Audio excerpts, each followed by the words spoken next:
The Texas sun hung like a brass coin in the cloudless sky, baking the earth until it cracked like old leather. Eleanor Whitlow pressed her face against the kitchen window, watching dust devils dance across the parched grass. The red dirt they carried seemed to stain everything it touched: the fence posts, the water trough.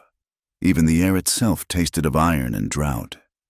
"Eleanor, step away from that window," her father called from his study. Vanity is a sin, even when disguised as watchfulness. She wasn't watching for vanity's sake. The rumors had reached their small homestead 3 days ago, carried by the Patterson boys who'd ridden hard from Fort Richardson.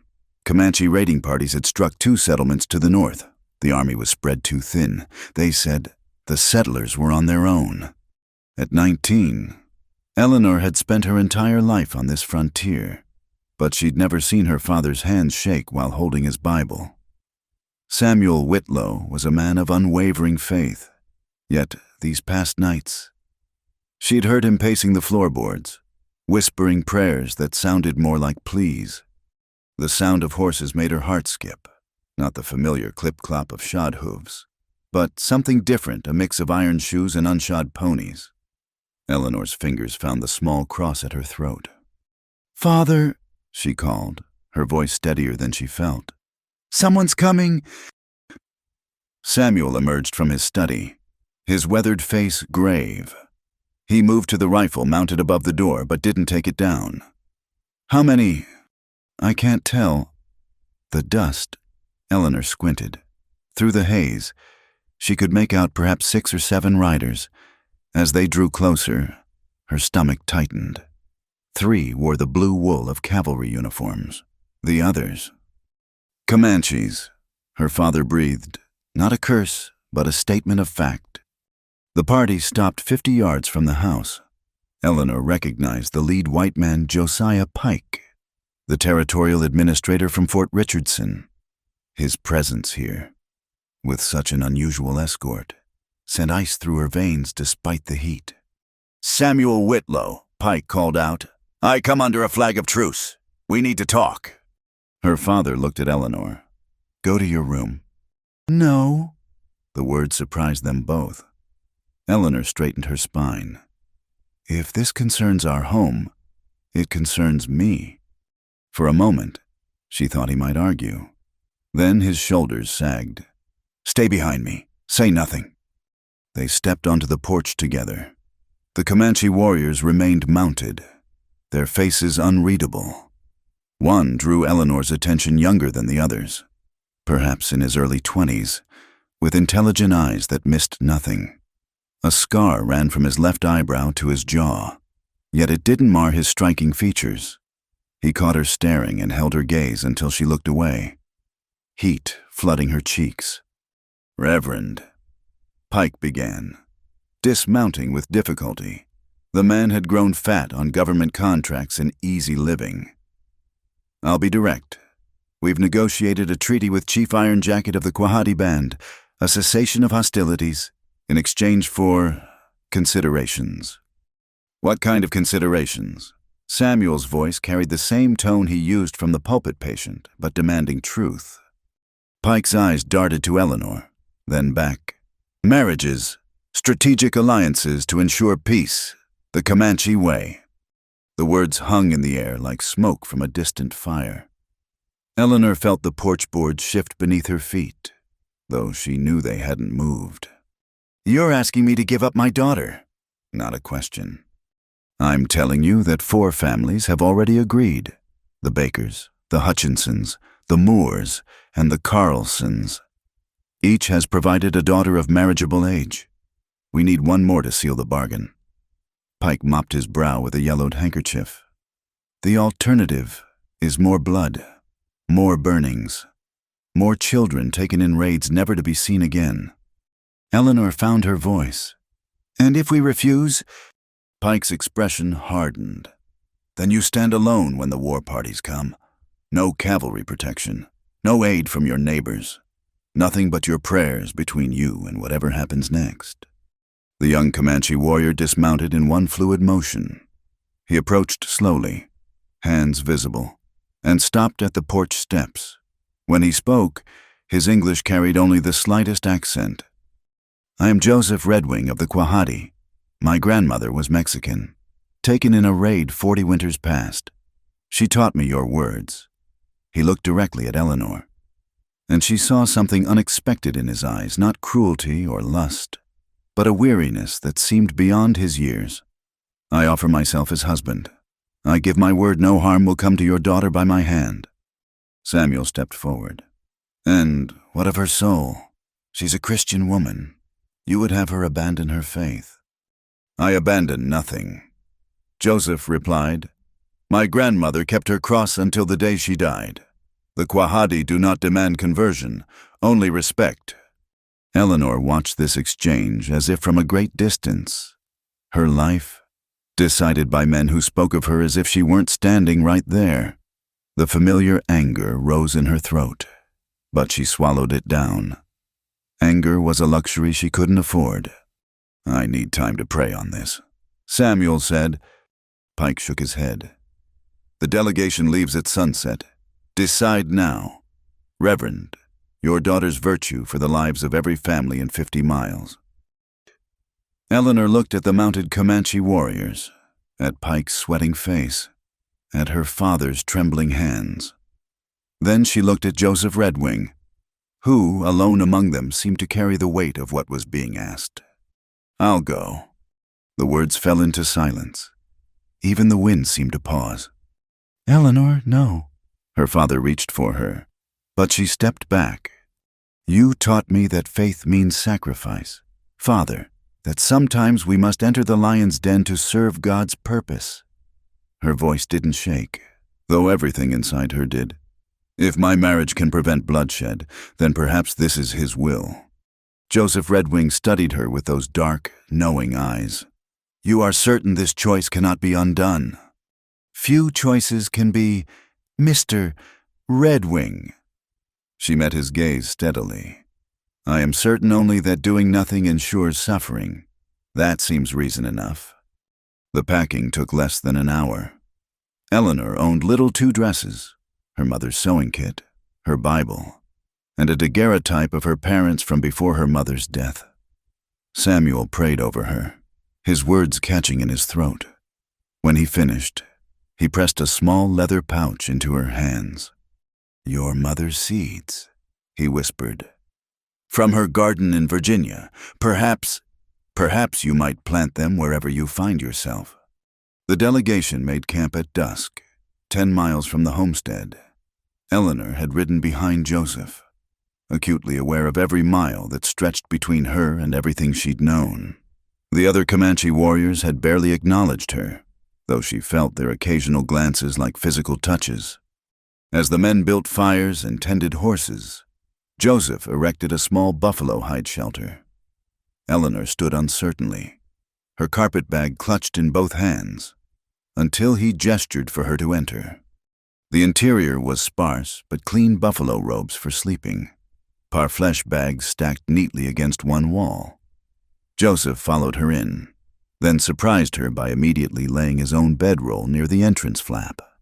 "You will sleep there," he said, pointing to the robes farthest from the door. "I will sleep here, between you and the opening."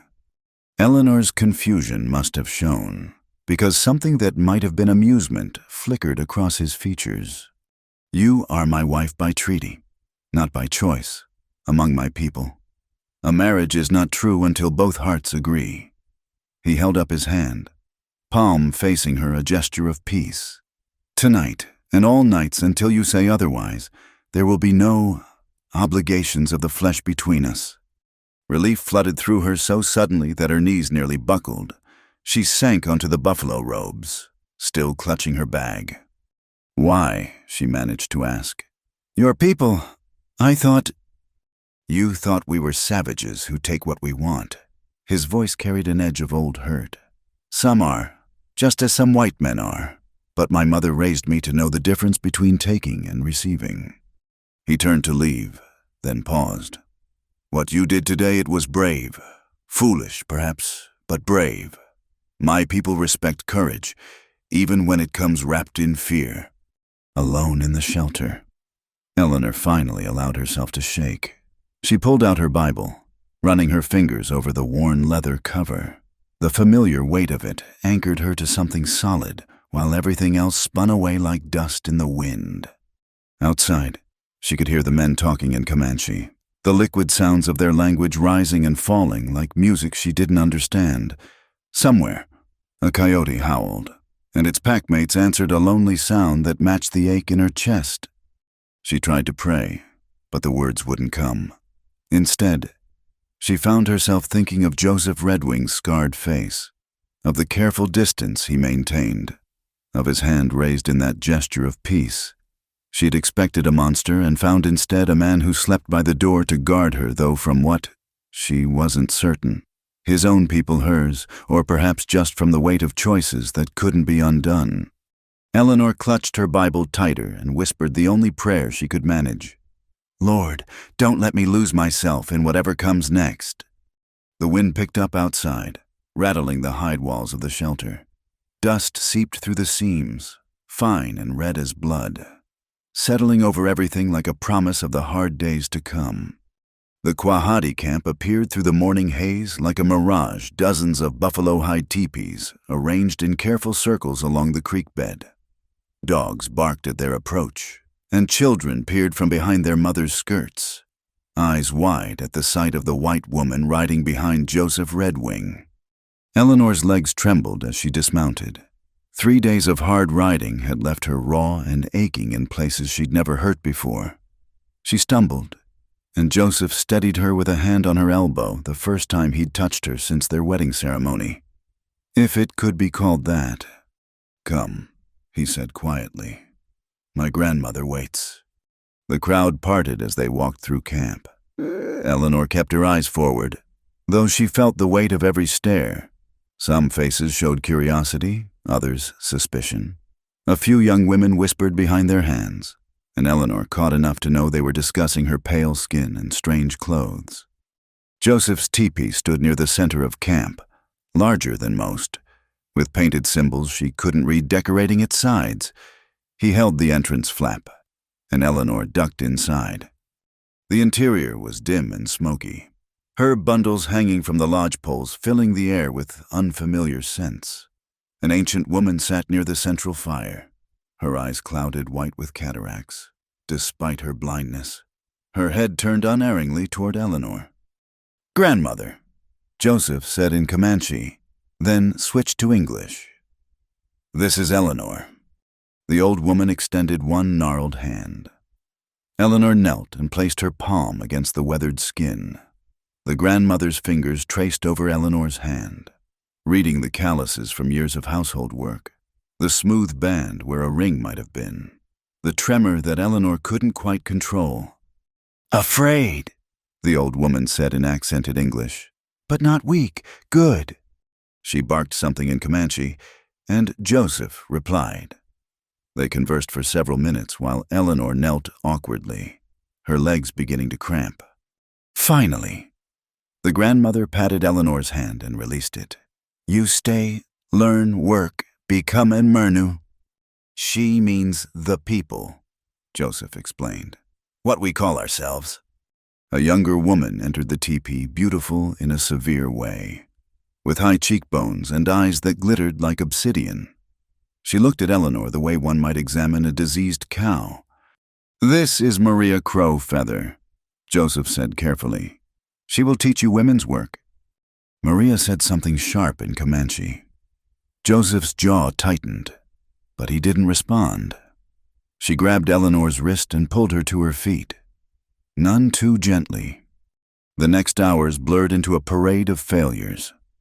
Maria dragged Eleanor from task to task, demonstrations brief and impatient. Scraping hides, Eleanor's movements too timid, the hair left patchy. Gathering water, she overfilled the bladder bags, soaking herself when they burst. Tending the fire, she added wet wood, filling the teepee with thick smoke that sent everyone gasping into the open air. The women working nearby didn't hide their laughter. Maria's expression grew darker with each mistake, her corrections becoming rougher. When Eleanor dropped a pot of stew into the fire, ruining the evening meal, Maria exploded in rapid Comanche that needed no translation. Enough. Joseph appeared at Eleanor's side. He spoke to Maria in their language, his tone leaving no room for argument. Maria spat on the ground near Eleanor's feet and stalked away. "I'm sorry," Eleanor whispered, horrified to feel tears threatening. "I'm trying, but everything is so different." "You need rest," Joseph interrupted. "And proper teaching. Maria is—" He paused, choosing his words. "She had hopes of marriage. My refusal made her bitter." Back in their teepee, Eleanor collapsed onto the buffalo robes. Every muscle ached. Her hands were raw from unaccustomed work, and her good dress, was ruined beyond repair. She wanted to cry, to scream, to saddle a horse and ride back to her father's house. Instead, she lay still as stone while camp sounds filtered through the hide walls. Laughter, children playing, dogs barking, life continuing around her as if she weren't there at all. She woke to chills and fever. The teepee spun when she tried to sit up, and her throat felt filled with ground glass. Voices came and went, Joseph's, the grandmother's, others she didn't recognize. Cool hands bathed her face. Bitter liquid was spooned between her cracked lips. Time became elastic. Eleanor dreamed of her mother's garden, of green things growing in black soil instead of this red dust that seemed to coat her lungs. She called for her father and thought she heard him answer, but when she opened her eyes, it was Joseph sitting beside her, dabbing her forehead with a damp cloth. "How long?" she croaked. 3 days. He helped her sit up, supporting her against his shoulder while she sipped water from a horn cup. "Grandmother says it's the dust sickness. Newcomers often suffer until their bodies adjust." Eleanor became aware that she wore only her chemise, her ruined dress nowhere in sight. A buffalo robe covered her modestly, but still, the impropriety made her face burn hotter than the fever. "Your clothes needed washing," Joseph said, reading her distress. "The women—" "I can imagine what the women think." Bitterness crept into her voice. "You're wrong." He adjusted the robe around her shoulders. "You worked until you collapsed. You didn't complain or demand special treatment. Even Marie admitted you showed courage, though she'd cut out her tongue before saying it to your face." A woman entered with a steaming bowl. Not Maria, but an older woman with kind eyes and work-worn hands. She smiled at Eleanor and said something in Comanche. "This is Ruth seeking water." Joseph translated. Her white name she was taken as a child from a settlement in Kansas. She remembers little of those days, but she wanted to meet you. Ruth fed Eleanor the broth spoonful by spoonful, chattering in a mix of Comanche and broken English. The warmth spread through Eleanor's chest, easing the tightness there. When the bowl was empty, Ruth patted Eleanor's hand and spoke earnestly in Comanche. Joseph translated. "She says the first days are like being born, painful, frightening, but necessary. Soon you will walk in two worlds." Over the following weeks, Eleanor learned, not from Maria, who remained hostile, but from Ruth and the grandmother and even some of the children, who delighted in teaching the white woman simple words. Joseph gave her Comanche lessons in the evening, patient with her clumsy pronunciation. "Pa," he said, touching his eye. "Pa means I. Now you—" "Pa," Eleanor repeated, pointing to her own eye. "Better. Now?" He touched her hand. "Moho." She flushed at the contact but repeated dutifully. "Moho, hand." Their system grew more complex. He would act out concepts running in place for to run, pretending to shoot an arrow for hunt, cradling invisible babies for child. Eleanor found herself laughing at his more elaborate pantomimes. The first real laughter since leaving home? One evening, as she practiced weaving under Ruth's guidance, a commotion arose outside. Maria's voice rose above the others, sharp and mocking. Eleanor caught her own name, or what the camp called her. "Pale bird," repeated with derision. Before she could think, Eleanor emerged from the teepee. Maria stood by the water bags Eleanor had filled that morning, gesturing dramatically at some offense. The other women watched with expressions ranging from amusement to sympathy. "What wrong?" Eleanor asked in her broken Comanche. "I fix—" Maria laughed, a harsh sound like crows fighting. She launched into a tirade, speaking too fast for Eleanor to follow, though the tone needed no translation. Eleanor stood straighter. "In careful, simple Comanche," she said, "you teach wrong, I learn wrong. You teach right, I learn right. Or you afraid white woman learn better than you?" Shocked silence fell over the group. Maria's face darkened like a thundercloud. For a moment, Eleanor thought the woman might strike her. Then, from somewhere in the crowd, came a snort of laughter. Then another. Even some of Maria's friends covered their mouths to hide smiles. Maria spat a final insult and stormed off. Ruth appeared at Eleanor's side, squeezing her shoulder approvingly. That night, Joseph actually smiled as he entered their teepee. "You made an enemy today," he said, but his tone suggested approval. Also, perhaps, some friends. "I shouldn't have said that." Eleanor fidgeted with the beadwork she'd been practicing. "It wasn't Christian of me." It was honest. We value that more than false humility. He sat across from her, maintaining the careful distance he always kept. "Tomorrow, I'll take you to gather plants with the women. The men will hunt soon, and you should know which roots and berries can sustain us when game is scarce." Eleanor nodded, then gathered courage to ask something that had puzzled her. "Why did you volunteer for this marriage?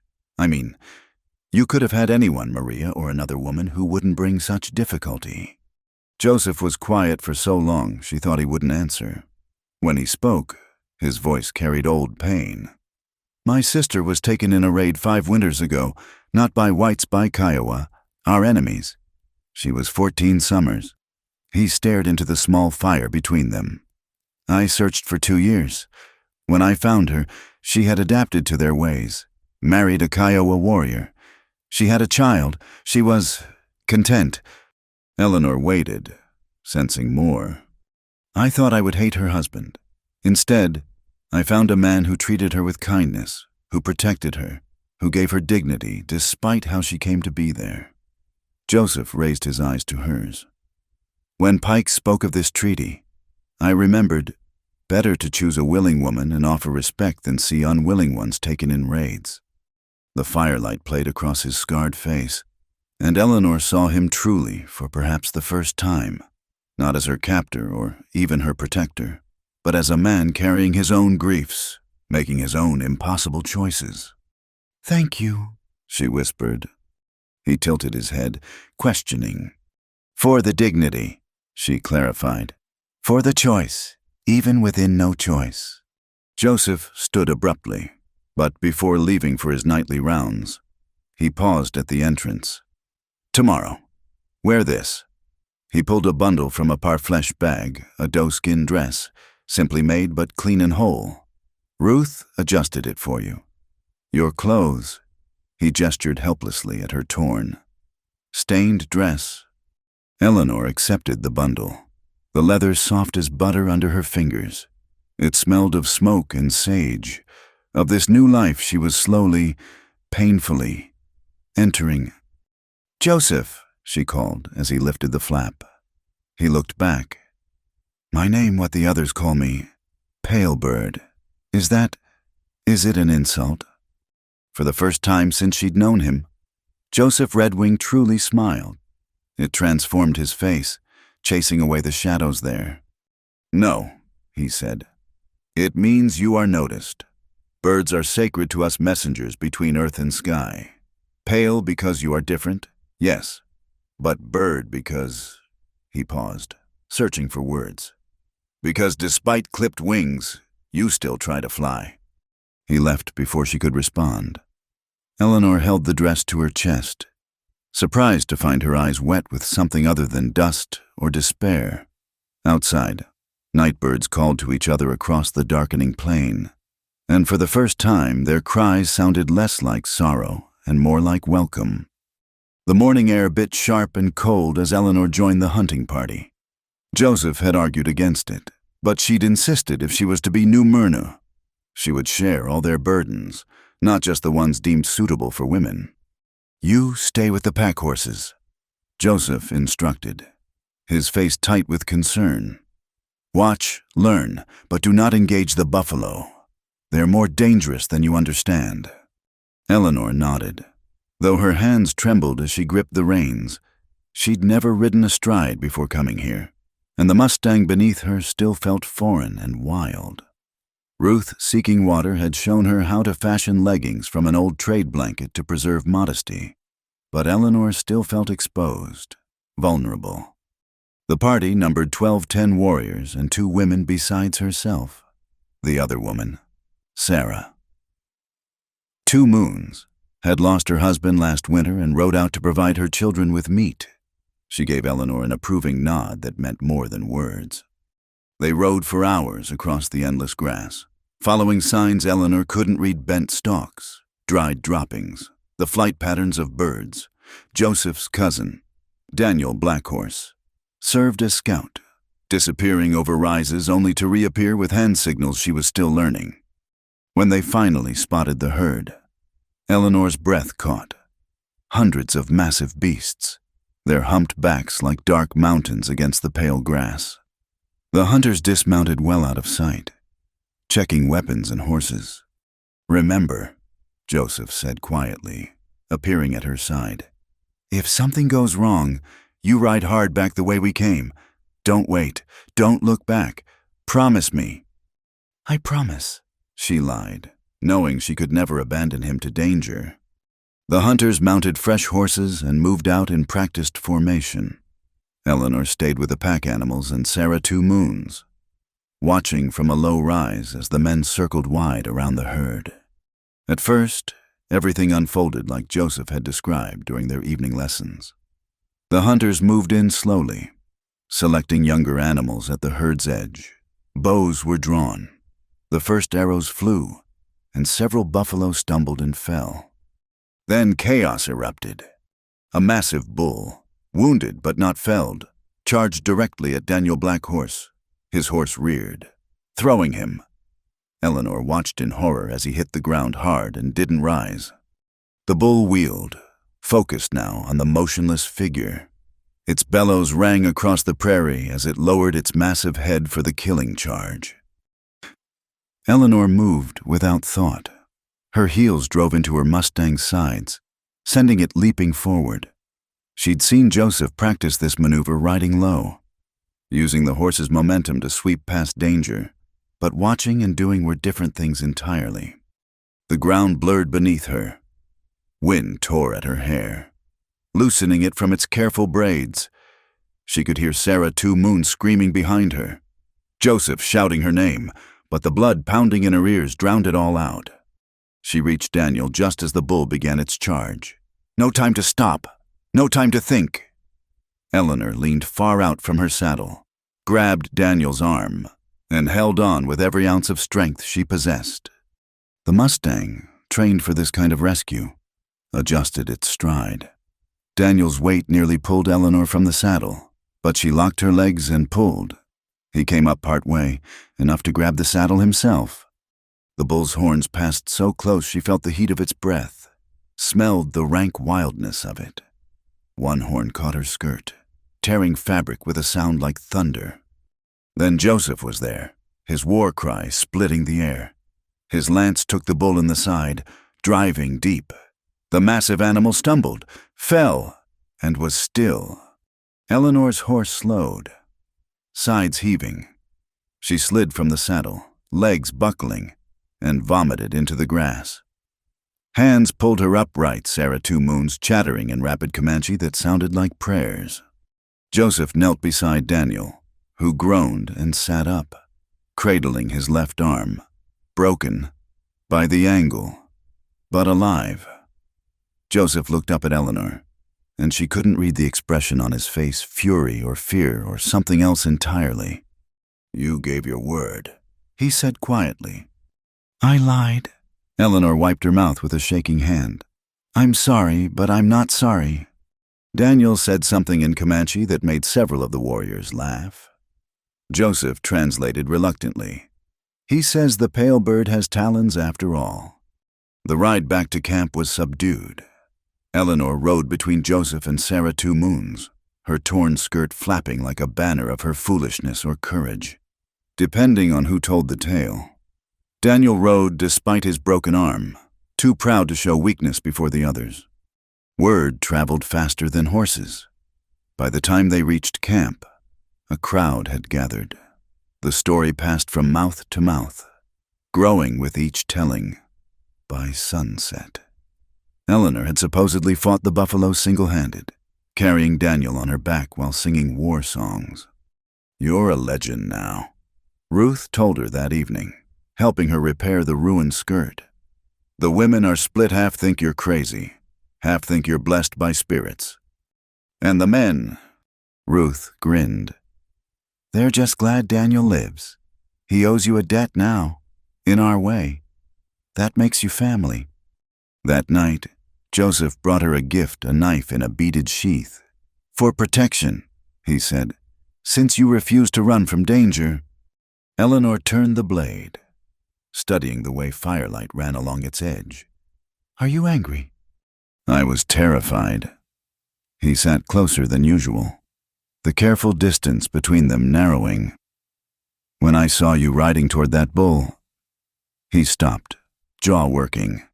"I thought of my sister, how I failed to protect her, how I almost failed you." "You didn't fail anyone." Eleanor sheathed the knife carefully. "I chose to ride out. I chose to help Daniel. Those were my choices, not your failures." Joseph studied her in the firelight. "You're changing," he said finally. "The frightened girl who came here is becoming someone else." "Is that bad?" "No, but change is never without pain." He stood to leave, then paused. "Tomorrow, the elders want to honor you. There will be dancing, feasting. You should know Maria has been telling stories. About you, about us, about why I don't." He gestured vaguely at the space between them. Heat flooded Eleanor's face. "What kind of stories?" "That I find you undesirable, that I prefer men, that you're barren and I'm seeking another wife." His mouth twisted. "Petty gossip, but gossip can wound as deeply as knives."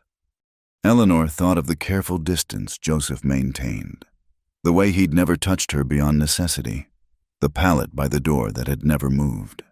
She thought, too, of the gradual warming between them, the evening lessons that stretched longer each night, the way his rare smiles made her stomach flutter. "Let her talk," Eleanor said. "Those who matter know the truth." "And what is the truth?" The question hung between them like a living thing. Eleanor met his eyes steadily. "That you're an honorable man who keeps his word. That you promise no obligations of the flesh until I say otherwise. That you've given me dignity when you could have taken everything." Joseph's face softened. "And you? What do they not know about you?" "That I'm terrified every day. That I miss my father so much it physically hurts. That sometimes I wake up and forget where I am. And the remembering is like drowning." She paused, then added quietly, "That despite all of that, I'm beginning to understand why Ruth says this life can be good." He crossed to her then, kneeling so their eyes were level. Still, he didn't touch her, but the space between them hummed with possibility. "After tomorrow's feast," he said, "I must join a war party. Not for raiding to recover horses stolen by the Kiowa. I'll be gone perhaps 10 days. Fear, sharp and unexpected, lanced through her. "Is it dangerous?" "Everything here is dangerous." He smiled slightly. "But I've survived 24 winters. I plan to survive many more." The feast the next day was unlike anything Eleanor had experienced. The entire camp gathered. Drums beating rhythms that seemed to match her heartbeat. Daniel Blackhorse, arm splinted but spirit undimmed, presented her with an eagle feather, a high honor. Ruth explained, usually reserved for warriors who showed exceptional bravery. Eleanor sat in the place of honor, wearing her doeskin dress and trying not to fidget as speaker after speaker rose to embellish the story of her ride. Even Maria attended, though she sat far from the fire and left early. As night deepened, the formal speeches gave way to dancing. Young men showed off for giggling girls.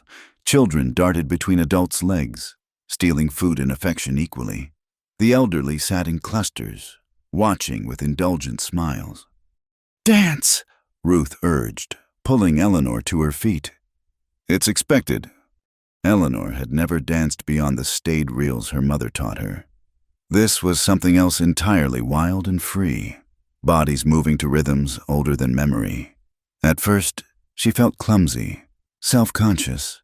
Then Sarah Two Moons joined them, and other women, and suddenly Eleanor was part of a circle, moving and laughing and alive. She caught sight of Joseph across the fire, watching her with an expression that made her stumble. He looked away quickly, but not before she saw something raw and wanting in his face.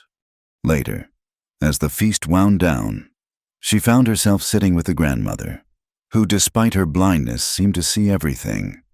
"You ride like New Myrna now," the old woman said in her broken English. "Heart first, fear later, good way, only way, sometimes. I could have gotten Daniel killed, or myself.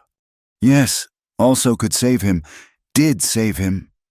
The grandmother's weathered hand found Eleanor's. "Life is choosing. You choose brave today, tomorrow.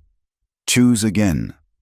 As Eleanor helped clean up, she noticed Joseph preparing his war gear, checking his bow, fletching new arrows, sharpening his knife. The sight made her stomach clench with worry she had no right to feel. "I'll be careful," he said without looking up, somehow sensing her concern. "I'll pray for you." The words came automatically, and she flushed. "If that's not offensive." "My grandmother prayed to 3 gods, the Comanche spirits, the Mexican Christ, and any others who might listen. She said the sacred doesn't care what language we speak." He looked up then, meeting her eyes. "Pray in whatever way brings you peace. I'll carry those prayers with me." That night, their last before he left, Joseph moved his pallet a few inches closer to the center of the lodge. Such a small thing, barely noticeable. But Eleanor lay awake long after his breathing deepened, aware of every sound he made, every shift of his body. She thought about courage and choice, about the distance between them that decreased day by day, about the want she'd seen in his eyes by firelight. She thought about her father, who'd taught her that faith meant sacrifice, and wondered if he'd understood that sacrifice could lead to unexpected gifts. In the morning, Joseph left with 6 other warriors, their faces painted for war, their horses dancing with eagerness. He looked back once, raising his hand in farewell. Eleanor raised hers in return. The eagle feather Daniel had given her braided into her hair, a visible reminder that she too could be brave. The camp felt empty without him, but life continued. Eleanor threw herself into work, improving her skills, earning grudging approval even from some of Maria's friends.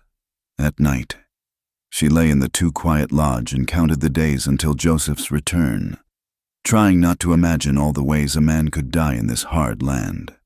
On the 7th night, she dreamed of buffalo thunder and woke to find snow falling softly through the smoke hole, covering everything in white, a blank page waiting to be written, just as the grandmother had said about choosing, again and again, to be brave.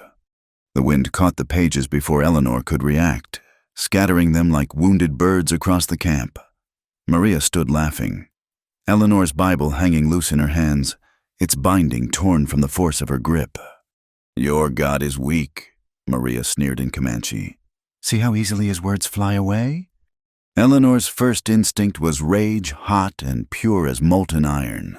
Her hands clenched into fists, and for a moment, she understood the violence that simmered beneath the surface of this life.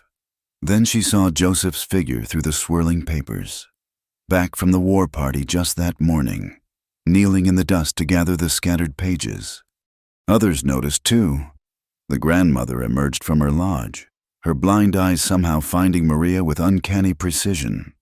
"Foolish girl," she said, her voice carrying despite its quietness.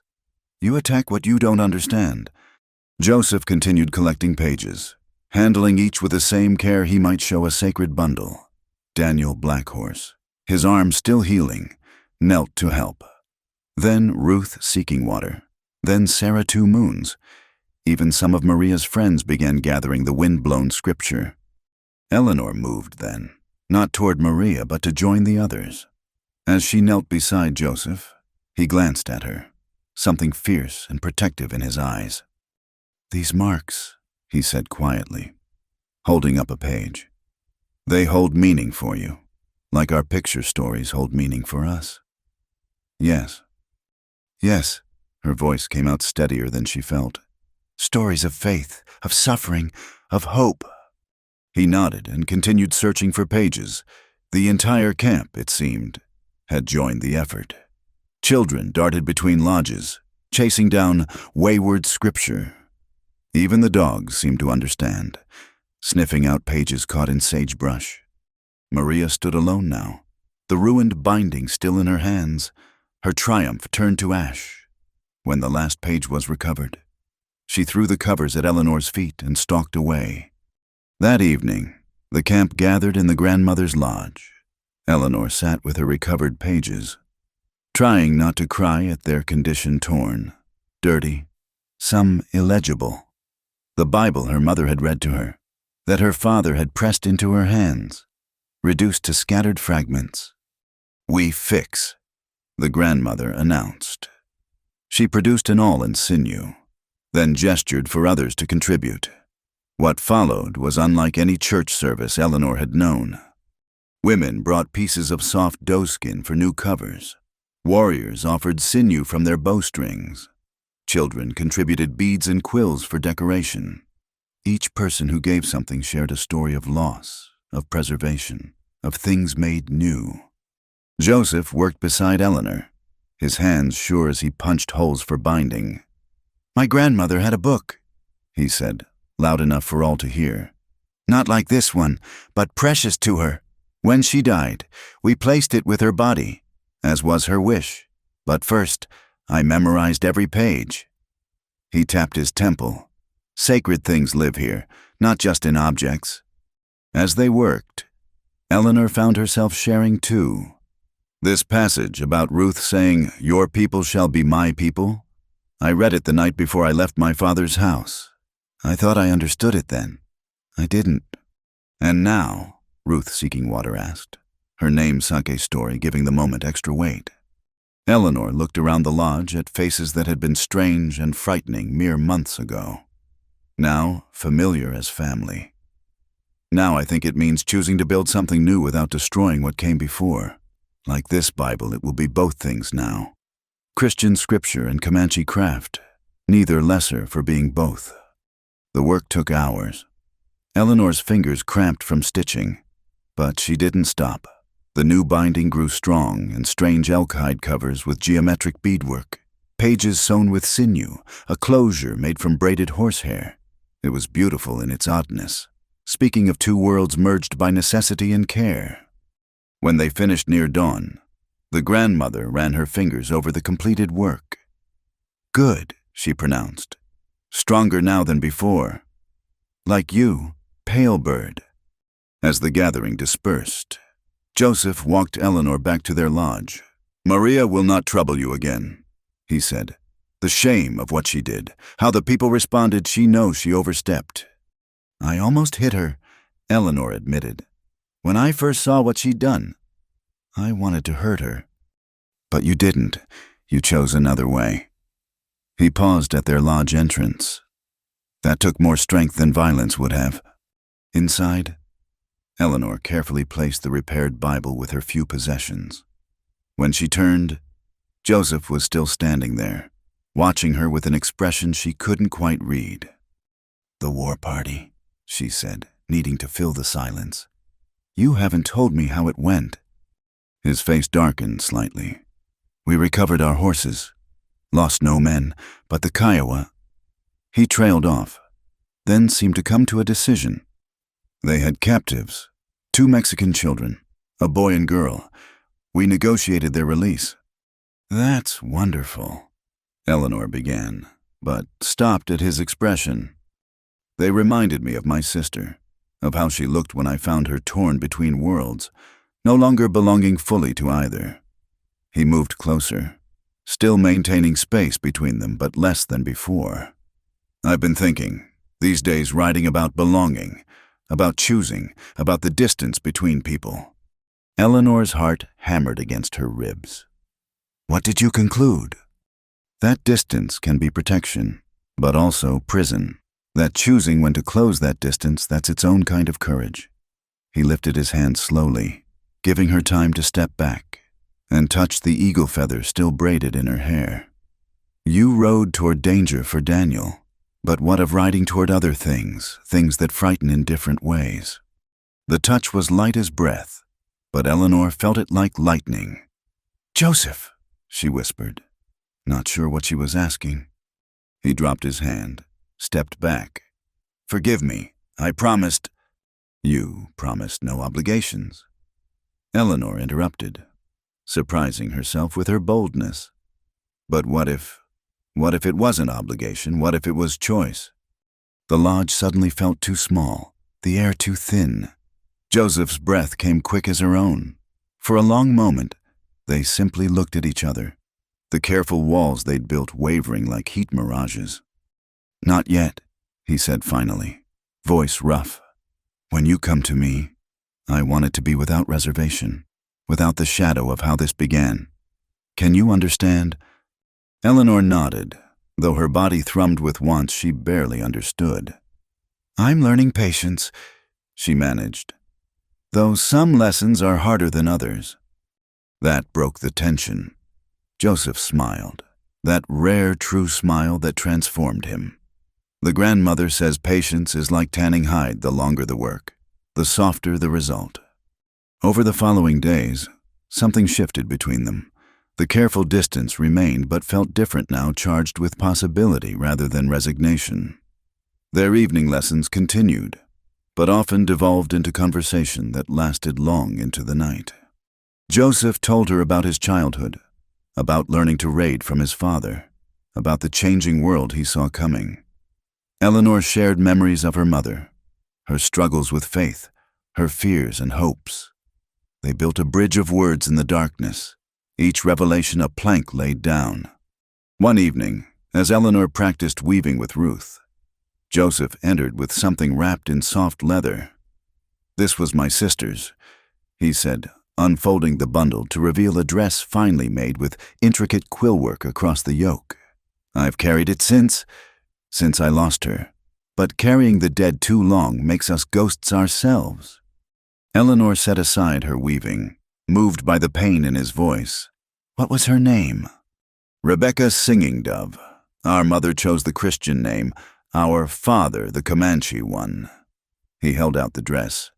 I would be honored if you would accept this, not as obligation, but as family. The last word hung between them, weighted with meaning. Eleanor took the dress, running her fingers over the careful work. She was skilled. She was learning. This was her first adult dress, made for her 14th summer. She never got to wear it. His voice caught slightly. I think she would approve of you having it. You share her courage, her ability to adapt. That night, Eleanor tried on the dress. It fit as if made for her, the quill work catching the firelight like stars. When she emerged from behind the privacy screen, Joseph's sharp intake of breath made her skin flush. You honor her memory, he said simply, but his eyes said more. The spell was broken by commotion outside, riders approaching fast, voices raised in alarm. Joseph grabbed his weapons and ducked out, Eleanor following despite his gesture to stay. The riders were from a neighboring band, their horses lathered with hard travel.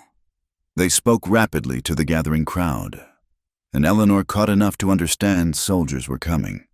Many soldiers, with Cherokee scouts, hunting hostiles who'd refused to report to the reservation. We're not hostiles, someone protested. We've kept the peace. Doesn't matter, the lead rider replied. They make no distinction now. All who remain free are enemies. The camp erupted in debate.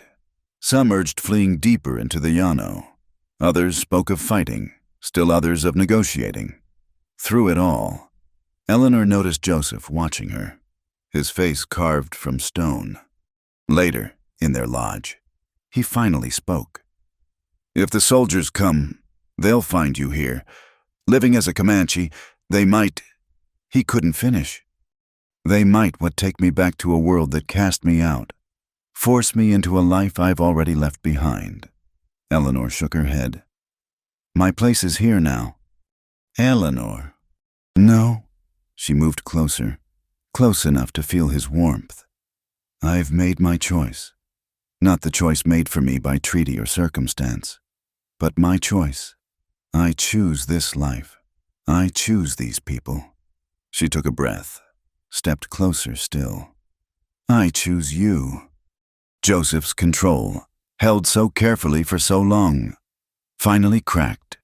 His hand cupped her face, thumb tracing her cheekbone with reverence. Be certain, he whispered. Be very certain. I am. And she was, with a clarity that surprised her. I've been certain since you gathered my scattered Bible from the dust, since you gave me dignity when you had every right not to, since you trusted me enough to share your grief. He kissed her then, soft and careful, a question more than statement. Eleanor answered by pressing closer, her hands finding the solid warmth of his chest. When they broke apart, both were trembling. Not tonight, Joseph said, though it clearly cost him. Not with fear and uncertainty driving us. When we come together fully, I want it to be in peace, in joy, a beginning, not an escape. Eleanor nodded, understanding even as her body protested. They'd waited this long. They could wait for the right moment. But as she lay that night in her separate robes, listening to Joseph's restless movements, she wondered if peace would come in time. The world was changing around them, pressing in from all sides. Their small space of chosen dignity might not survive what was coming. Still, she held to what the grandmother had said life was choosing, again and again, to be brave. Tomorrow would bring its own challenges. Tonight, she would be grateful for repaired Bibles and shared grief, for dresses that carried memory and kisses that promised a future, however uncertain. The wind picked up outside, rattling the lodge poles, but inside felt solid, protected. Eleanor touched her lips, still feeling Joseph's kiss, and smiled into the darkness. Whatever came, they would face it together, two people who had found something sacred in the space between obligation and choice. The trading post sat like a sore on the landscape, its rough lumber walls incongruous against the flowing grassland. Eleanor adjusted her shawl, trying to cover more of her Comanche dress, but there was no hiding what she'd become. Joseph rode beside her, alert as a wolf sensing trap scent. They'd come for salt and ammunition necessities the band couldn't produce themselves. Other families had joined them, making a party of 20, safety in numbers. Though Eleanor wondered if anything could truly protect them from the hostility she felt growing as they approached. The first stares came from the Mexican traders lounging outside, then from 2 cavalry soldiers watering their horses. But it wasn't until they entered the dim interior that Eleanor heard the voice that made her blood freeze. Well, I'll be damned. The minister's daughter. Josiah Pike stood near the counter, fatter than she remembered, his face flushed with drink despite the early hour. Beside him stood Captain Marcus Hayworth, the fort commander, and 3 other men Eleanor recognized from her former life. Mrs. Redwing now, Joseph said quietly, stepping slightly forward. His hand didn't move to his knife, but Eleanor sensed his readiness. Pike's laugh was ugly, wet. Mrs. Redwing, ain't that civilized? He swayed forward, breath reeking of whiskey. Tell me, Reverend's daughter, was it worth it? Trading your virtue for savage protection? The other men chuckled except Hayworth, whose pale eyes studied Eleanor with uncomfortable intensity. "We've come to trade," Eleanor said, voice steady despite her racing heart. "Nothing more." "Oh, but you've already traded, haven't you?" Pike's voice rose, drawing attention from others in the post. "Forced to wed a young Comanche, a virgin lost more than just her hand." The laughter that followed was coarse, brutal.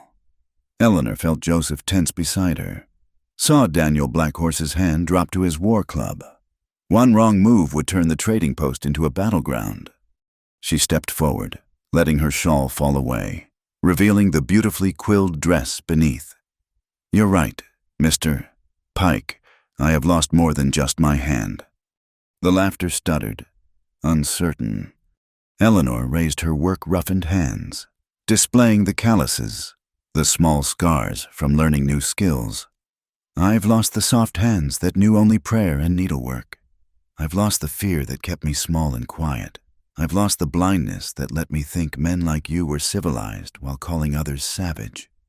She moved closer, close enough to see Pike's bloodshot eyes widen. "But what I've gained is worth more than what I've lost. I've gained a family that judges by action, not birth. A husband who treats me with respect you couldn't comprehend. A life of purpose beyond waiting to be some man's property." "Property," Hayworth spoke for the first time, his cultured voice cutting through the tension. "Is that not what you are now, bought with a treaty? Paid for in promises?" Eleanor turned to face him fully.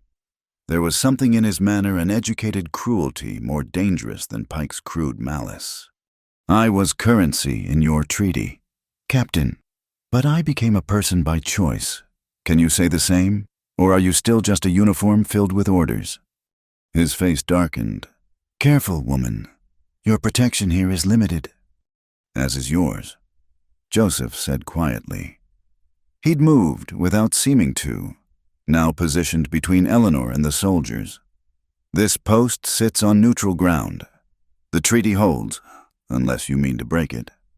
The question hung in the air. Everyone understood the implications. Breaking the treaty meant war, and the frontier couldn't afford another one. Pike, too drunk for such subtleties, lurched forward. "Hiding behind your buck now. Tell us, girl, does he rut like an animal, does he?" Eleanor moved faster than thought.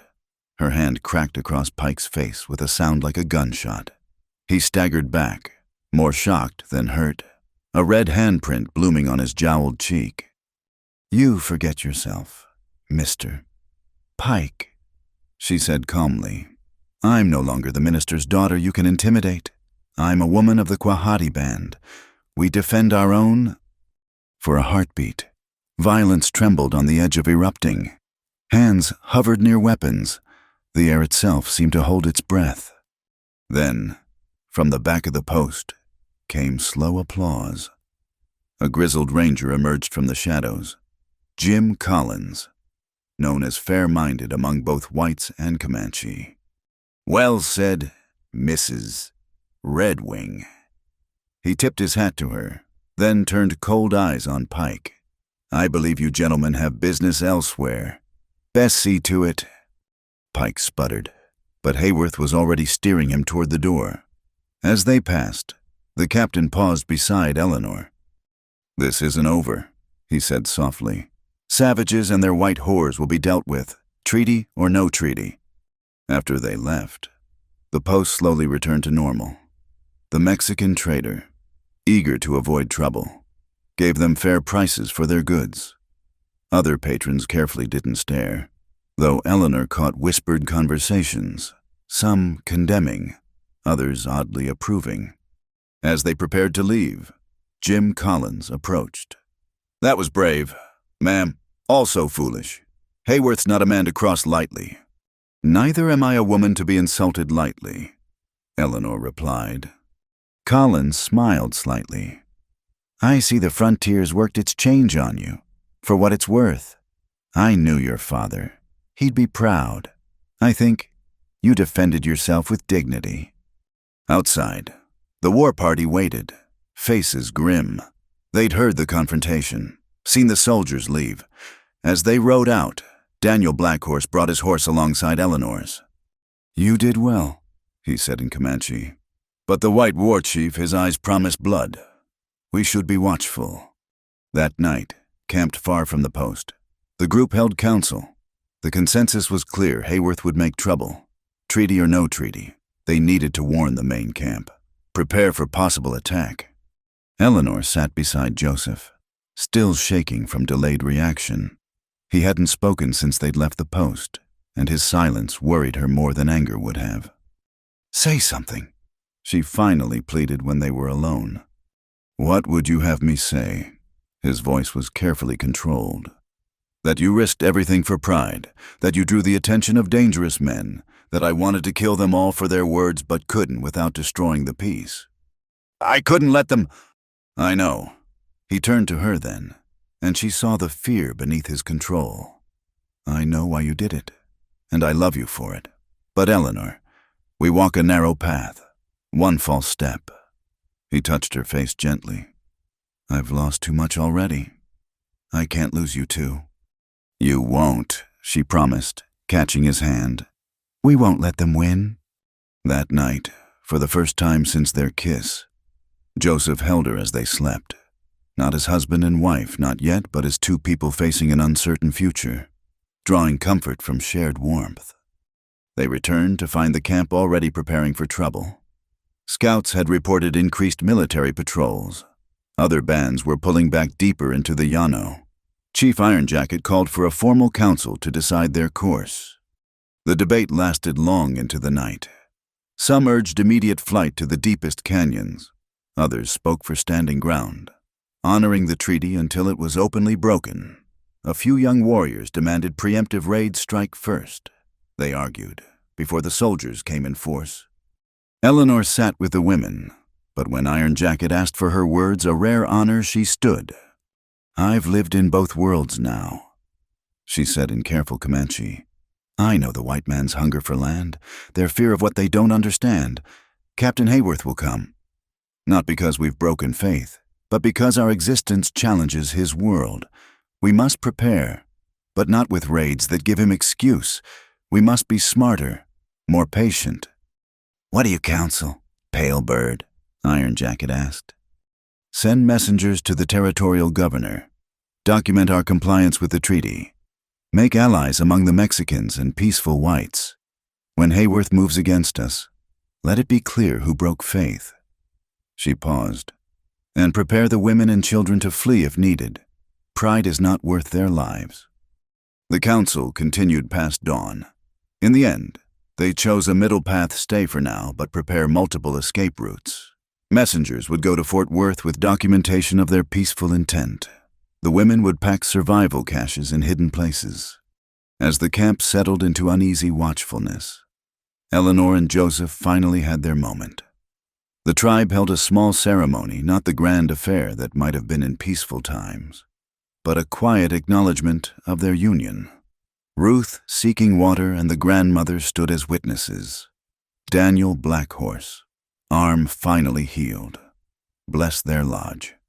That night, alone in their teepee with the ceremonial fire burning low, Joseph took Eleanor's hands. "Are you certain?" he asked one last time. "After today, after seeing what we face—" Eleanor silenced him with a kiss. "I've never been more certain of anything." What followed was gentle and patient, two people learning each other in the most intimate way, discovering that bodies could speak truths words couldn't capture. When they lay together afterward, sweat cooling in the night air, Eleanor understood why Joseph had waited. This wasn't taking or surrendering, it was sharing. Building something new from trust and choice. "I love you," she whispered against his chest. "And I you, my fierce bird," he replied, stroking her hair. "Whatever comes, we face it together now." Outside, sentries kept watch against the dangers gathering like storm clouds. But inside the lodge, wrapped in buffalo robes and each other, Eleanor and Joseph carved out a small space of peace. Tomorrow would bring its challenges. Tonight, they had each other. And that was enough. The candle guttered and died. leaving only starlight filtering through the smoke hole. Eleanor drifted towards sleep, feeling complete for the first time since leaving her father's house. She'd found her place, her people, her purpose. If men like Hayworth thought that made her less, they understood nothing of strength. Her last thought before sleep was of the repaired Bible on its special shelf. Two traditions bound together, stronger for the joining. Like her, like them. Like the new world they were building, one choice at a time. The rider came at dawn, his horse lathered and blowing hard. Eleanor was drawing water when she heard the commotion, saw people gathering around the exhausted messenger.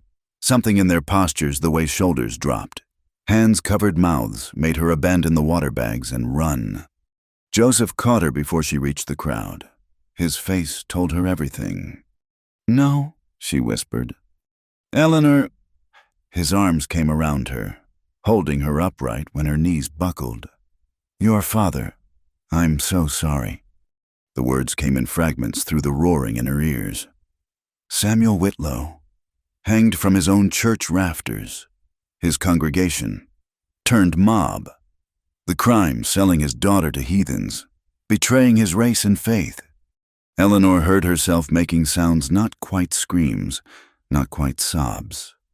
Something primitive, torn from depths she didn't know existed. Joseph half carried her to their lodge, away from the pitying stares. Inside, she collapsed onto the buffalo robes, curling into herself. Joseph sat beside her, not speaking, just present. His hand stroked her hair with the same gentleness he used with spooked horses. "They killed him for loving me," she finally managed. His own flock, the people he'd baptized, married, comforted. Fresh sobs tore through her. "He died for believing in peace," Joseph corrected softly. "For seeing beyond hatred, that's not your fault." "I should have been there, should have refused to leave, should have died beside him," Joseph's voice sharpened. "Would that honor his sacrifice?" Eleanor had no answer. She cried until exhaustion took her, falling into restless sleep filled with dreams of her father's gentle hands and swinging ropes. She woke to find the lodge full of people, Ruth seeking water, the grandmother, Sarah 2 moons, even Maria all sitting in silent vigil. As Eleanor stirred, the grandmother spoke. "We mourn with you," she said simply. "Your father was good man. We honor him." What followed was unlike any funeral Eleanor had known.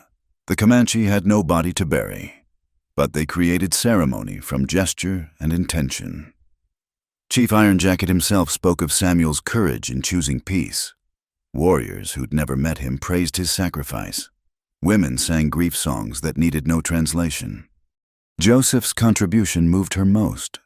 He stood and told the gathering about finding Eleanor's scattered Bible, how her father's teachings lived in those gathered pages, in his daughter's courage. "The white holy man planted seeds," he said. "They grow now in 2 worlds. His death cannot uproot what has already taken hold." When the formal mourning ended, Eleanor faced a decision. The messenger had brought more than news of death. He'd carried her father's few possessions, saved by a sympathetic neighbor. Among them, a letter in Samuel's careful script. Eleanor read it alone, by candlelight, tears blurring the words. Asterisk, my beloved daughter. Asterisk, if you read this, then my fears have come to pass. Know that I do not regret the choice we made in sending you to the Comanche. I hope to save lives, yours among them, that I could not save my own matters less than knowing you live. Asterisk, the seeds I gave you were your mother's. Yes, but also mine. Plant them where you are. Let them remind you that faith blooms in unlikely soil. The congregation may call me traitor, but God knows my heart. I pray he knows yours as well. Asterisk, live, my daughter, love. Build bridges where others burn them.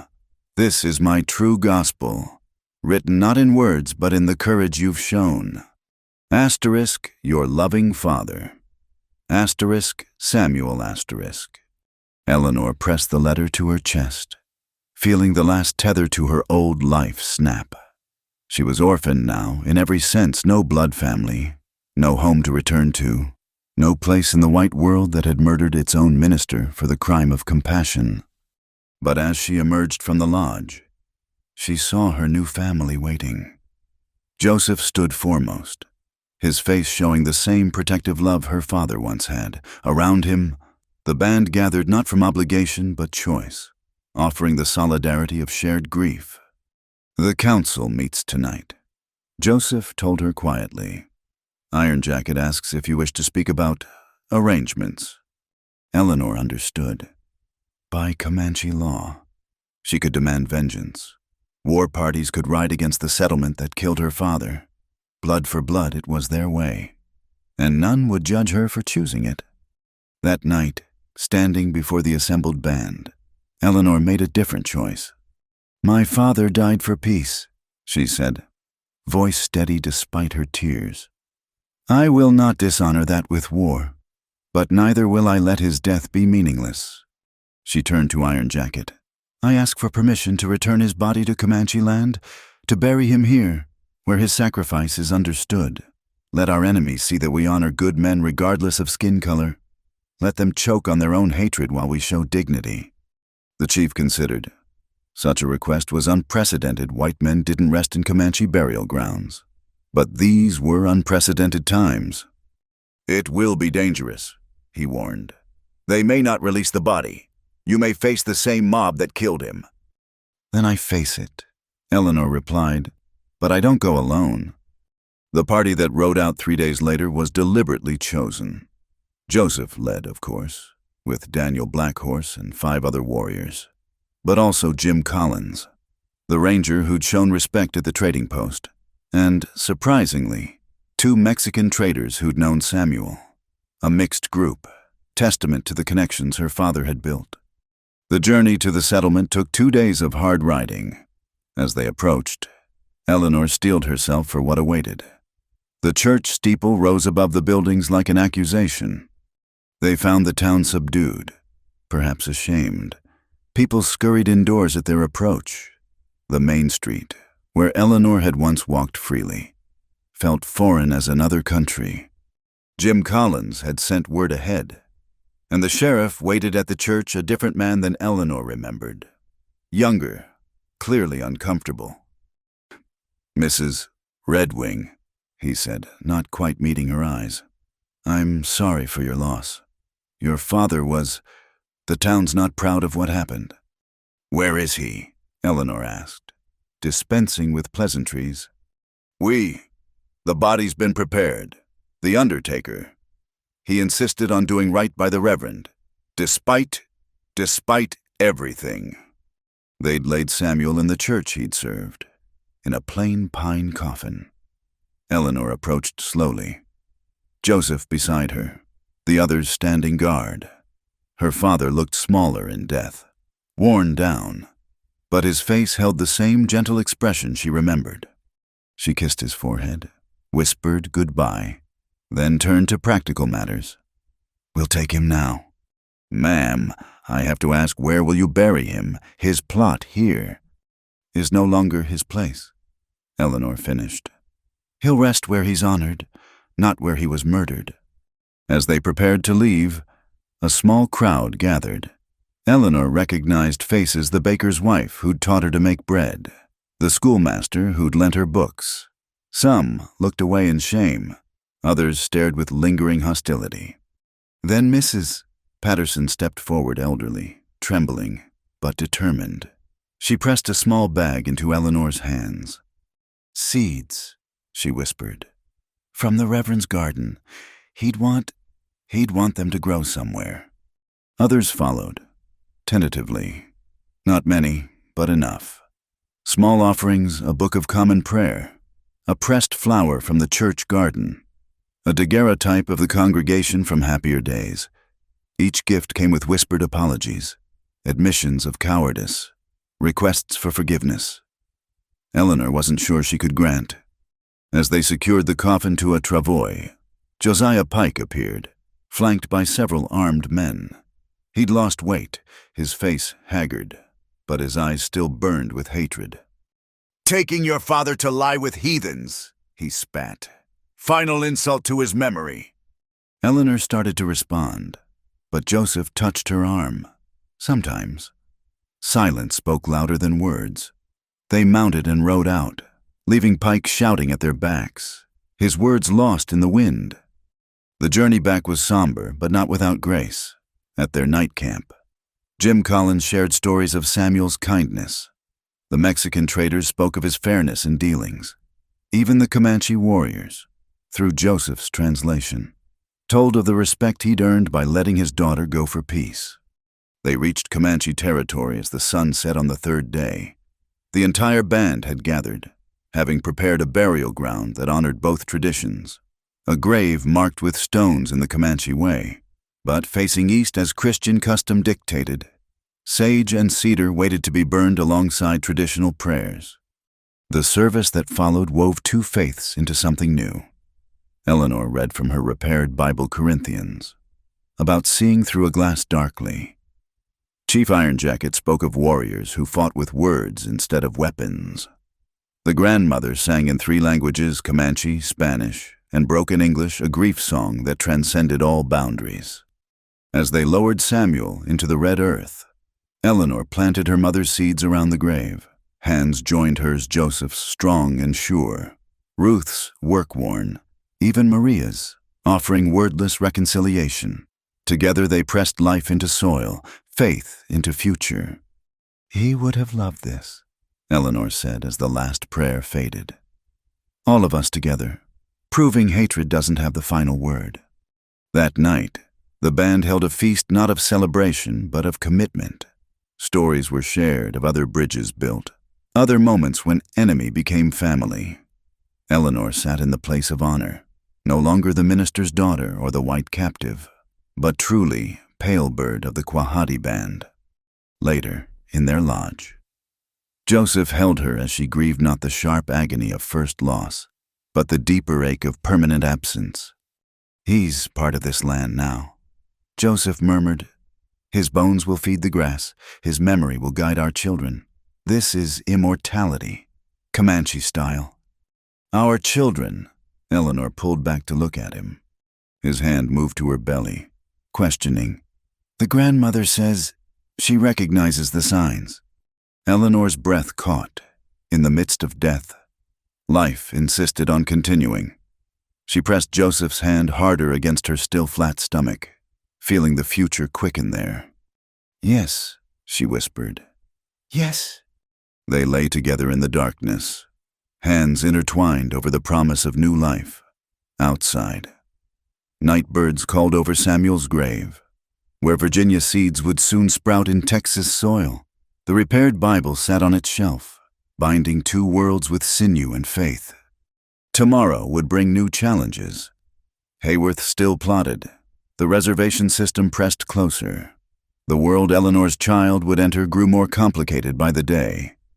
But tonight, she chose hope. Her father had planted seeds of peace with his life and death. Now she would tend them, help them grow strong enough to withstand whatever storms came. The candle burned low as Eleanor drifted towards sleep. Joseph's warmth at her back, their child's future beneath her heart. In her dreams, she saw gardens blooming in impossible places, sage and roses intertwined, bearing fruit that could nourish both worlds. The attack came at dawn, when the mist still clung to the creek bottoms and most of the camp lay sleeping. Eleanor woke to the thunder of hooves and the crack of rifles. Joseph already rolling from their robes, reaching for his weapons. "The ravine," he said tersely. "Take the women and children to the ravine." Eleanor didn't argue. 6 months pregnant now, her swollen belly made fighting impossible. She grabbed the emergency pack they'd prepared, medicines, ammunition, her father's Bible, and ducked from the lodge into chaos. Blue-coated soldiers were everywhere, riding through camp, firing at anything that moved.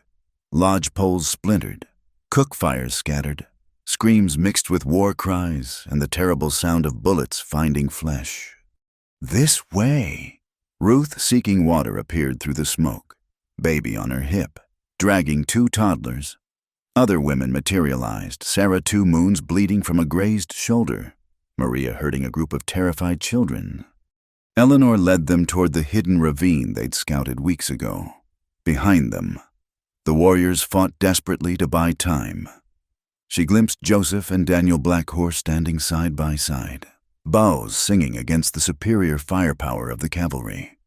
They almost made it. The ravine mouth lay just ahead when soldiers crested the ridge above them. They'd been flanked. Captain Hayworth sat his horse like a statue, pointing down at the fleeing women. "There!" he shouted. "The white woman, take her alive!" Eleanor pushed children behind her, drawing the knife Joseph had given her. "Run!" she screamed at the others. "Go!" 3 soldiers descended the slope. Eleanor dodged the first.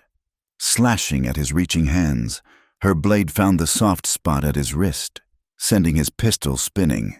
The second man was on her before she could recover. His weight bore her down, crushing. Her pregnant belly pressed painfully into the earth. Then Maria was there, war club in hand, striking with desperate fury. The soldier rolled away, clutching his ribs. The third man raised his rifle, aiming at Maria's back. Eleanor didn't think. Her hand found a fist-sized rock, and she threw with strength born of desperation.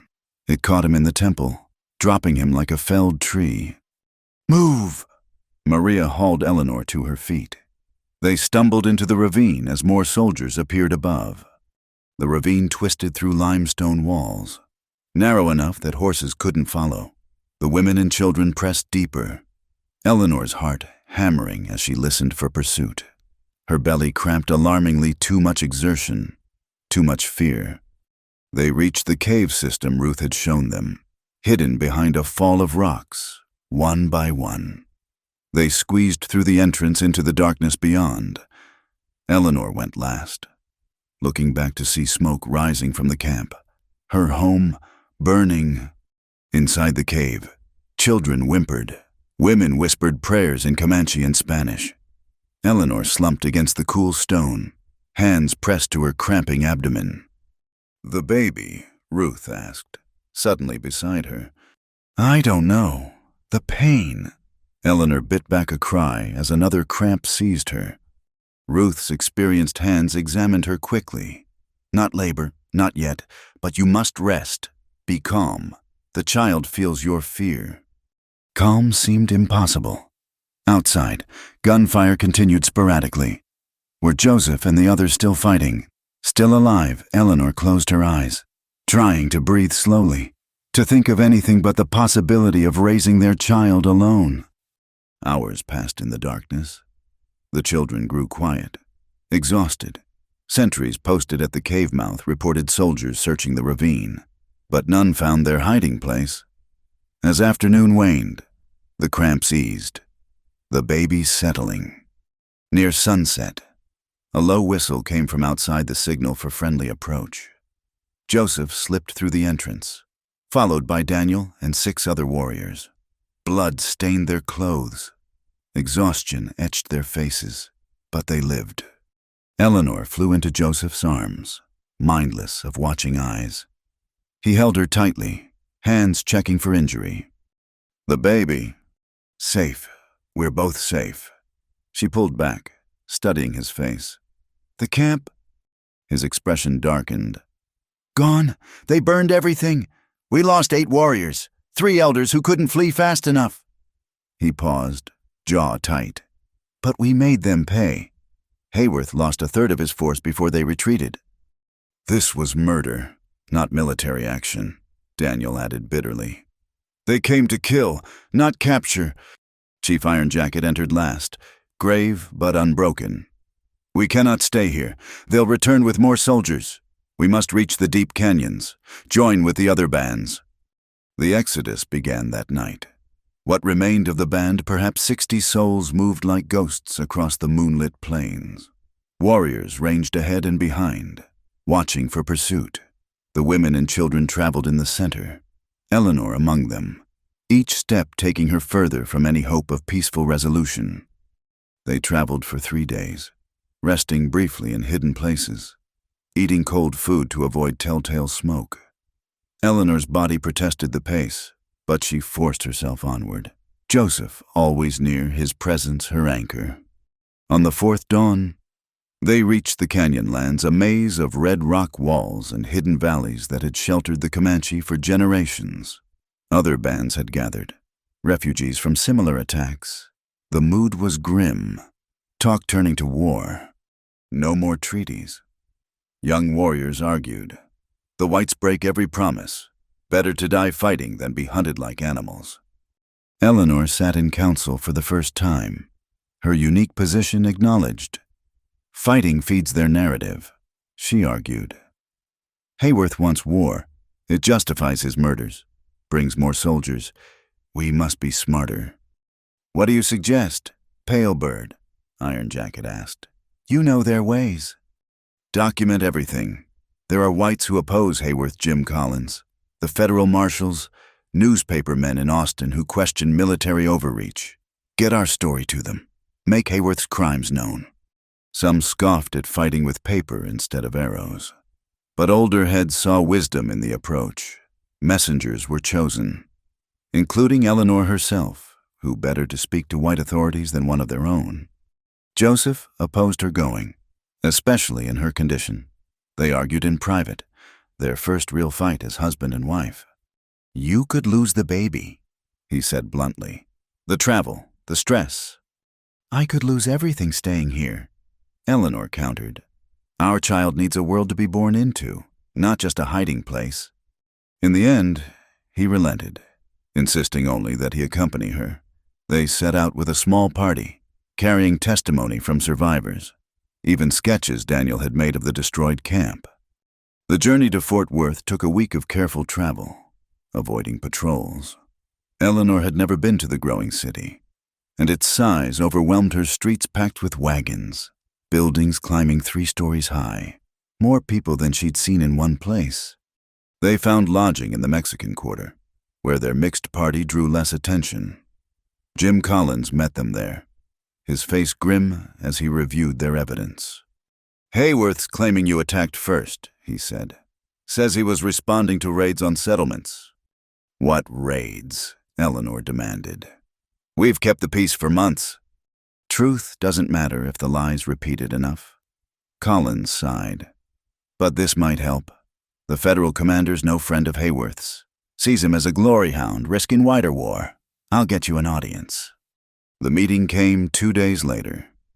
Eleanor dressed carefully in her best remaining dress, American clothes feeling strange after months in doeskin. Joseph wore his finest shirt, though he refused to abandon his traditional leggings and moccasins. Colonel James Mackenzie received them in his office, a spare man with intelligent eyes. He listened without interruption as Eleanor presented their case, occasionally asking sharp questions. You're Samuel Whitlow's daughter, he said when she finished. I heard about his death. Ugly business. Yes, sir. He died believing peace was possible. I'm trying to prove him right. Mackenzie studied the sketches, the written testimonies. Hayworth exceeded orders, he said finally.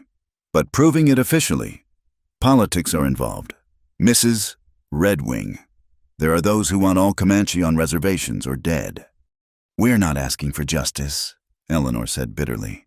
Just survival. Stop Hayworth before he murders more innocents. I'll do what I can.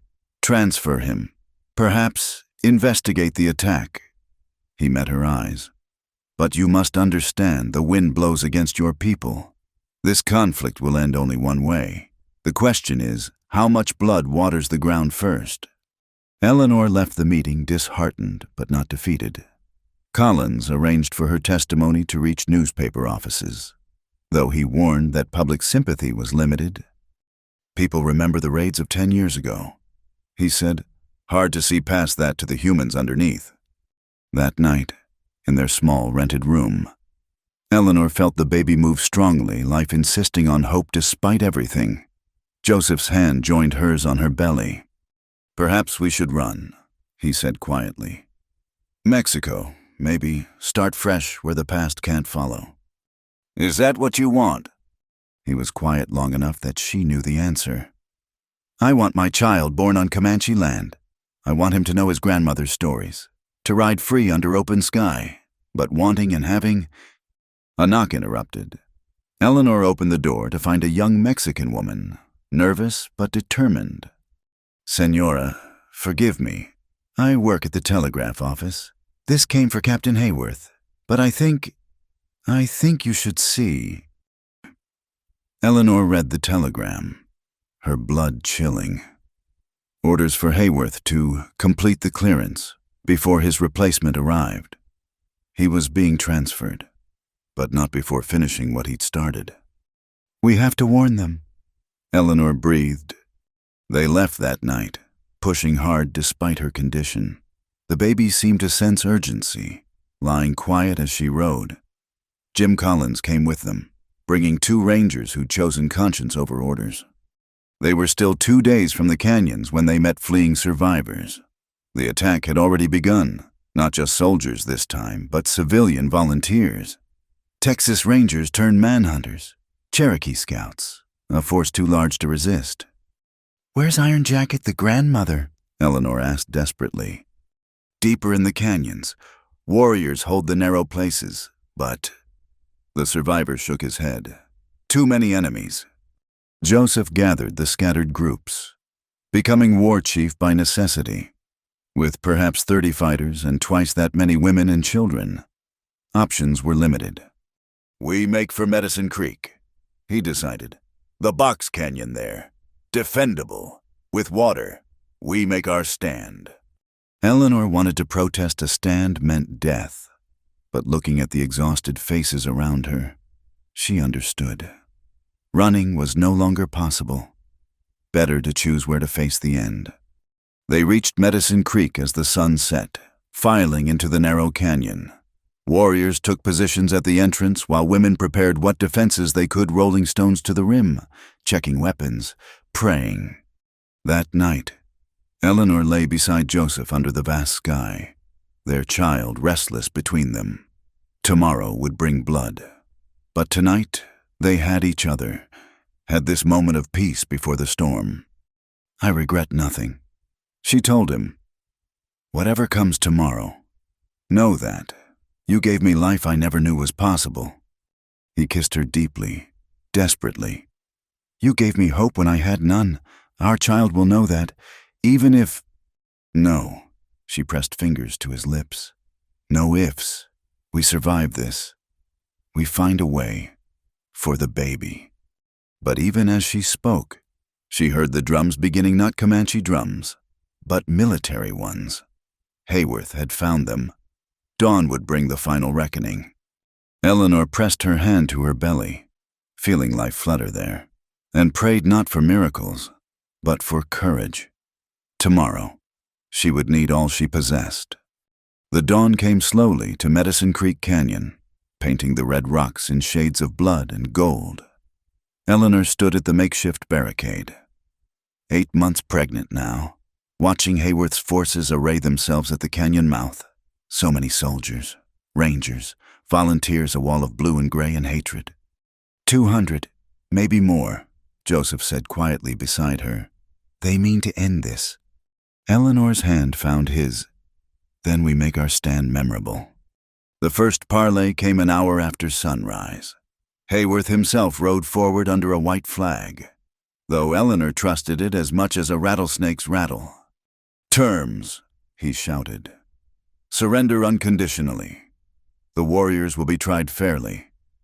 Women and children transported to the reservation." Joseph stepped into view. "We know your justice, Hayworth. We've seen it in burned lodges and murdered elders." "Then you choose death." Hayworth's eyes found Eleanor. "Even for your white woman, even for your unborn half-breed." The slur made Eleanor step forward, but Joseph caught her arm. "Don't give him satisfaction," he murmured. "1 hour to reconsider," Hayworth called. "Then we come." As he rode back, Eleanor noticed the movement in the federal troops' unease. Perhaps not all soldiers were comfortable with massacre. "I have an idea," she told Joseph. "It's desperate, but—" "Tell me." 20 minutes later, Eleanor walked into the open. Alone, despite Joseph's protests. She was counting on several things: that Hayworth wouldn't shoot a pregnant white woman in full view of his men, that some soldiers still held to honor, that her father's teachings about conscience weren't entirely naive. "I request safe passage to speak to the federal commander," she called out, hands visible and empty. "I carry documents regarding illegal military actions." Hayworth appeared, face purple with rage. "Get back with your savages, woman." "I'm addressing federal troops under Colonel Mackenzie's command." Eleanor continued, ignoring him. "I have testimony he requested regarding attacks on peaceful bands." Murmurs ran through the blue-coated ranks. Some knew Mackenzie's reputation for by-the-book operations, his disdain for glory hounds like Hayworth. A federal captain rode forward. "Ma'am, I'm Captain Robert Sherman, Colonel Mackenzie's representative. What documents?" Eleanor pulled papers from her dress copies of everything they'd shown Mackenzie, plus new testimony about this morning's term. "Captain Hayworth operates outside federal authority," she said clearly. "This action violates standing treaties and direct orders. I call on federal troops to witness."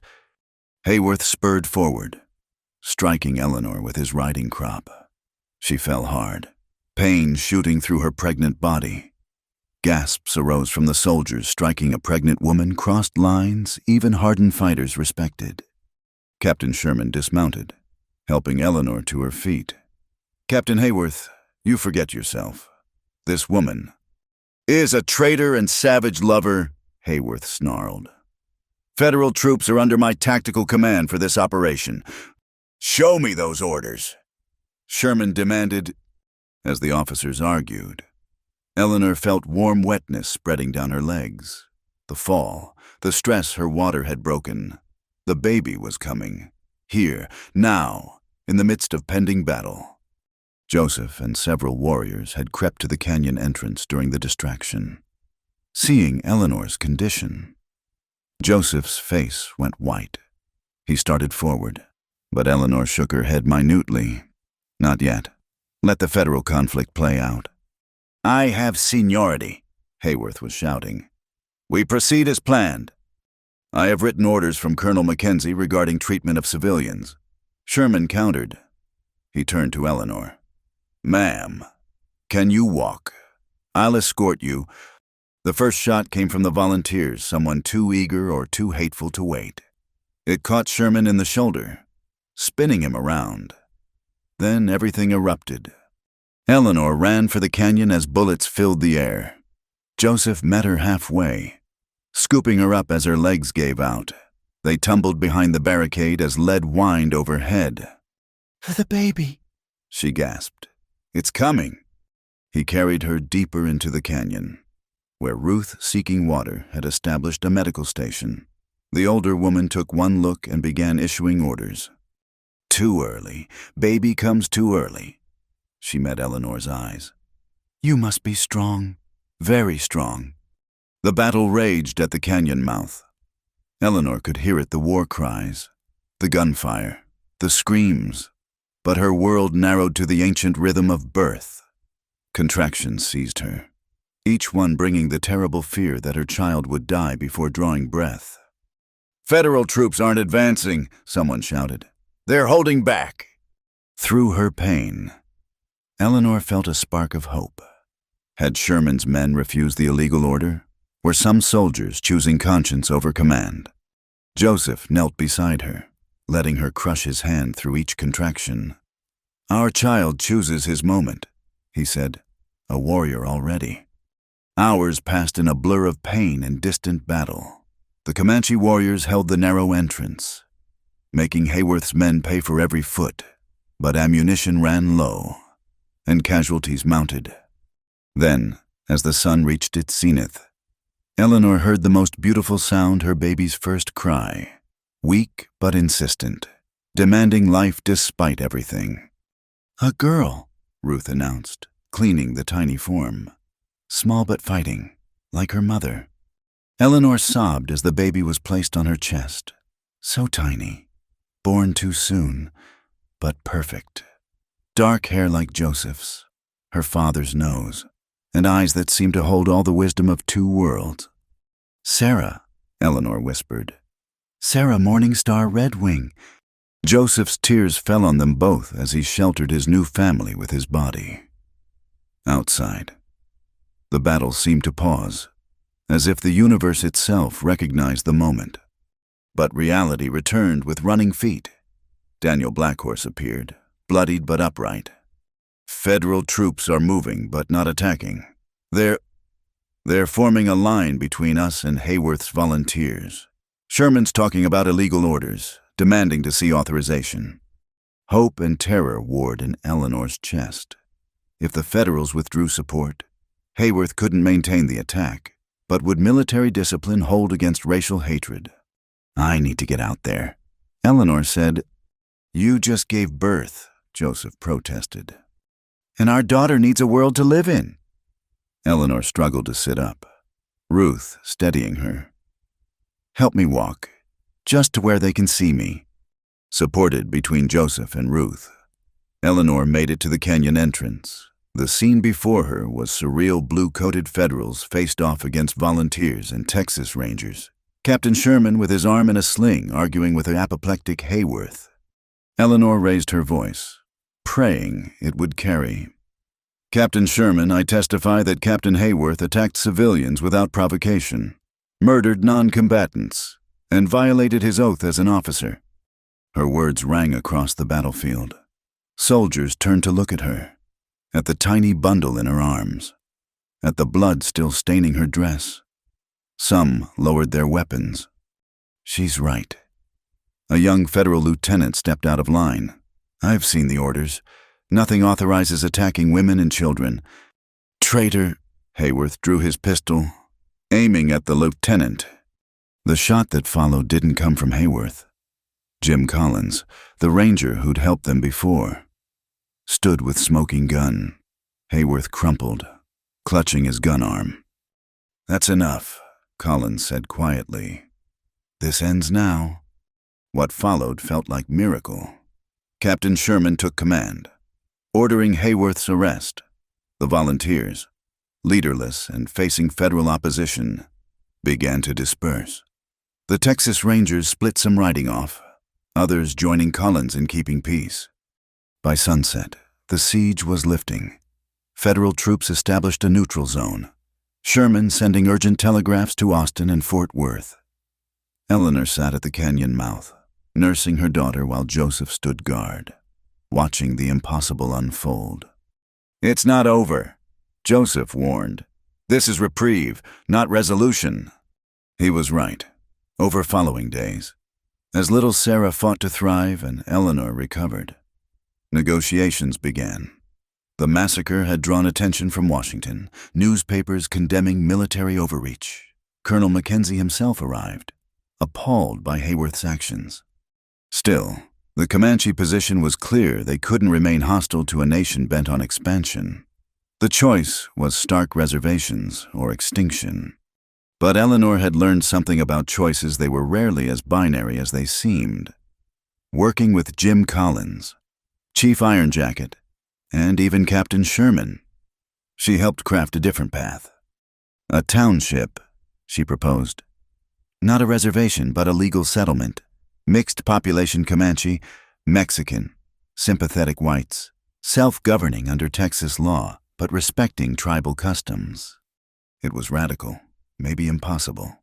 But Sarah's birth in the midst of battle had changed something. Soldiers who'd come to kill had seen a mother defending her child, had recognized humanity across racial lines.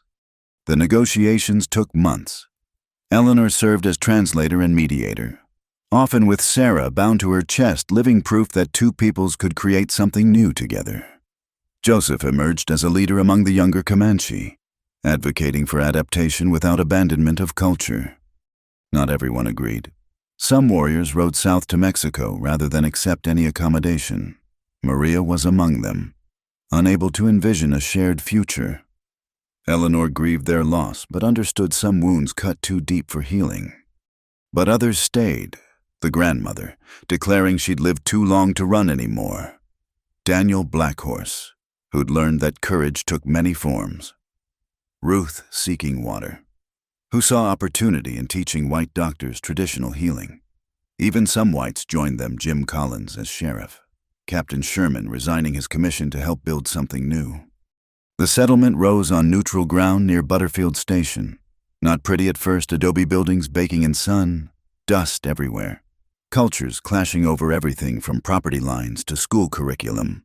But it grew. Eleanor established the frontier's first integrated clinic, combining her father's library of medical texts with Comanche herbal knowledge. Joseph led the tribal council while learning English law, bridging worlds with patient determination. Sarah grew strong, toddling between languages and peoples, equally at home everywhere. They named the town Covenant for promises kept and new ones made. The school taught in 3 languages. The church welcomed all faiths or none. The market days brought together traders of every background. It wasn't perfect. Newspapers condemned the mongrel settlement. Politicians railed against racial mixing. Twice, night riders tried to burn them out, only to face united resistance from residents who'd chosen their neighbors over their prejudices. But it endured, and grew, and proved something important, that people could choose to build rather than destroy, to see humanity rather than enemy, to create rather than conquer. 5 years later, Eleanor stood in the same canyon where Sarah was born, now part of a protected area surrounding Covenant. Her daughter played with other children, Comanche, Mexican, white, mixed, their laughter echoing off red rocks that had witnessed so much pain and hope. Joseph found her there, carrying their son, Samuel Tatanka Redwing, born in peace rather than battle. Regrets, he asked, as he often did. Never, she answered, as she always did. We chose love over fear. That's never wrong. Thunder rumbled in the distance, not guns this time, but the promise of rain for their crops. Eleanor pulled her family close, watching storm clouds gather like hope on the horizon. Her father had been right. Seeds planted in unlikely soil could bloom into something beautiful. Covenant was proof. Her children were proof. The life she and Joseph had built from the ashes of 2 worlds was proof. And as the first drops fell, washing clean the red dust that had seen too much blood, Eleanor knew the story wasn't ending but beginning. Every choice to trust rather than hate, to build rather than burn, to love rather than fear, each was a seed planted for the future. The storm broke fully then, rain falling like redemption on the thirsty earth. And in the canyon where death had once seemed certain, life sang its ancient song of renewal, of chances taken and bridges built, of love stronger than the forces that would divide. Forever, Joseph had asked once. Forever, she'd answered. And watching their children dance in the rain while lightning painted the sky, Eleanor knew it was a promise they would keep. Thank you so much for listening to this story of love, courage, and bridging 2 worlds. I'm curious to know where you're listening from. Please share in the comments below so we can connect and discuss what this tale meant to you. If you enjoyed this journey through the Old West, please subscribe to Wild West Night for more stories that explore the human heart in frontier times. Don't forget to like this video and hit that hype button to help more people discover Eleanor and Joseph's powerful story. Until next time, partners.